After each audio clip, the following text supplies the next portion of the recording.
Hi hello namaste welcome back to my channel తెను Mamata vlogs. ఈరోజు మనం చేయబోయేది చాలా స్పెషల్ అండి. పప్పు చెక్కలు పండగల స్పెషల్ అండి. పండగలకి నార్మల్గా అందరూ జంతికలు, అప్పాలు, చెకోడీలు ఇలా చాలా వెరైటీస్ చేసుకుంటూ ఉంటారు. దానితో పాటు ఇలా పప్పు చెక్కలు కూడా చేసి చూడండి. చాలా క్రిస్పీగా, చాలా టేస్టీగా, చాలా బాగుంటాయి. పిల్లల లంచ్ బాక్స్లో పిల్లల స్నాక్స్లోకి కూడా చాలా బాగా యూజ్ అవుతాయి ఇవి. వాళ్ళు షాప్లోవి అది ఇది అని అడుగుతారు కదా, ఇలా ఇంట్లోనే చేసి పెట్టండి, చాలా బాగుంటాయి. పిల్లలు కూడా ఇష్టపడతారు. దీని ప్రిపరేషన్ అంటే ఇప్పుడు మనం చూద్దాం. నేను ఫస్ట్ 1 కేజీ బియ్యపిండి తీసుకున్నానండి. ఈ బియ్యపిండి నేను రేషన్ బియ్యంని తీసుకొని పిండి పట్టించాను. అవైతే కొంచెం టేస్ట్ బాగుంటాయి. ఇవి 1 కేజీ తీసుకున్నాను. తర్వాత ఒక చిన్న కప్పులో మనం పల్లీలను మొదట కొద్దిగా వేయించి పొట్టు తీసి ఒక 1 అవర్ సేపు నానబెట్టానండి పల్లీలు. అవి ఒక కప్పు, చిన్న కప్పు తీసుకోవాలి. దాంతోపాటు పెసరపప్పు కూడా ఒక చిన్న కప్పు 1 అవర్ నానబెట్టిన, దాంట్లో 1/2 కప్పు శనగపప్పును కూడా ఒక 1 అవర్ నానబెట్టాలి. ఇవన్నీ ఒక 1 అవర్ ముందే నానబెట్టుకోవాలి. ఇప్పుడు పల్లీలను, పెసరపప్పుని, శనగపప్పును మూడింటిని దీంట్లో వేసేయాలి. దీంట్లో వేసిన తర్వాత నువ్వులను తీసుకోవాలి. నువ్వులను మనం కడిగి దీంట్లో వేసుకోవాలండి. నువ్వులను కూడా వేసిన తర్వాత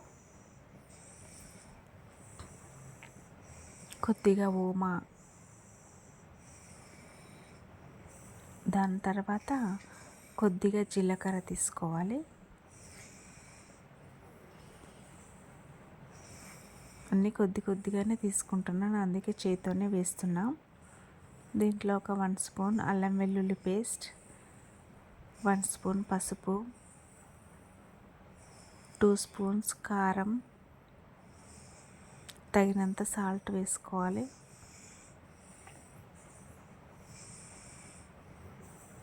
అలాగే కొత్తిమీర, పుదీనా చిన్నగా తరిగి పెట్టుకొని కడగాలండి. నీట్గా కడిగి దీంట్లో వేసుకోవాలి. దానితో పాటు వేడి నూనె, దీంట్లో కాచిన నూనె కొద్దిగా వేసుకోవాలి.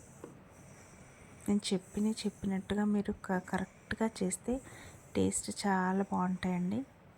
ఈ వేడి నూనెను కూడా వేసుకొని ఫస్ట్ మొత్తం అంతా కలపాలి. ఇంకా నేను వాటర్ వేయలేదు. ఇవి మంచిగా పప్పులన్నీ బాగా వేసుకోవాలి. వేసుకొని బాగా కలపాలి. తర్వాత వాటర్ వేయాలండి. దీంట్లో హాట్ వాటర్ని యూస్ చేస్తున్న, వేడి నీళ్ళని. వేడి నీళ్ళతో మనం పిండి కలుపుకుంటేనే చాలా బాగుంటుంది. అవి చాలా క్రిస్పీగా వస్తాయి. పిండి కూడా చాలా బాగా నానుతుంది. స్పూన్తోనే కలుపుకోండి. వేడి నీళ్ళు వేసుకుంటాం కాబట్టి స్టార్టింగ్ స్పూన్తో కలిపిన తర్వాత అవి కొద్దిగా చల్లారాక చేతితో కలిపేసుకోండి. ఇది కొద్దిసేపు నానబెట్టండి, ఒక 10-15 మినిట్స్. దానిపైన ఒక కవర్ కప్పేస్తే మనకి ఆ పిండి అనేది ఇట్లా పగలకుండా ఉంటుంది. 15 మినిట్స్ తర్వాత మనం అన్నీ అవి ఒక చిన్న చిన్న ఉండలుగా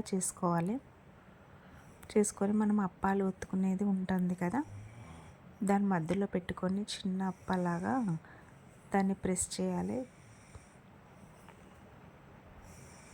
ఇలా వస్తుంది. ఈ సైజులో ఉంటే సరిపోతుందండి. చూడండి ఎంత సాఫ్ట్గా ఉంది. ఇలా అన్నీ ఒత్తి పెట్టేసుకోవాలి.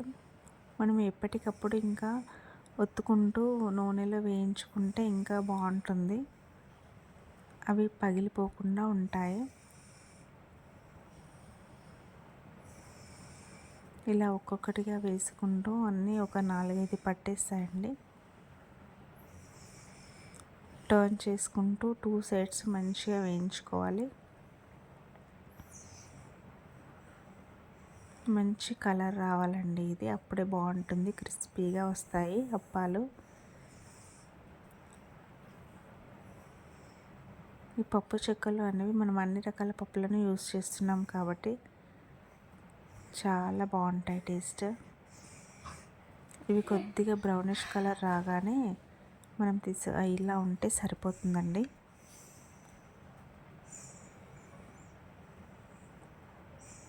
ఇలా వేగాక తీసేసుకోవాలి, మనం ఒక ప్లేట్లోకి తీసేసుకోవాలి. ఇక అంతే, పప్పు చెక్కలు రెడీ. మీరు కూడా ఒకసారి తప్పకుండా ట్రై చేయండి. ట్రై చేసి నాకు కామెంట్ బాక్స్లో పెట్టండి.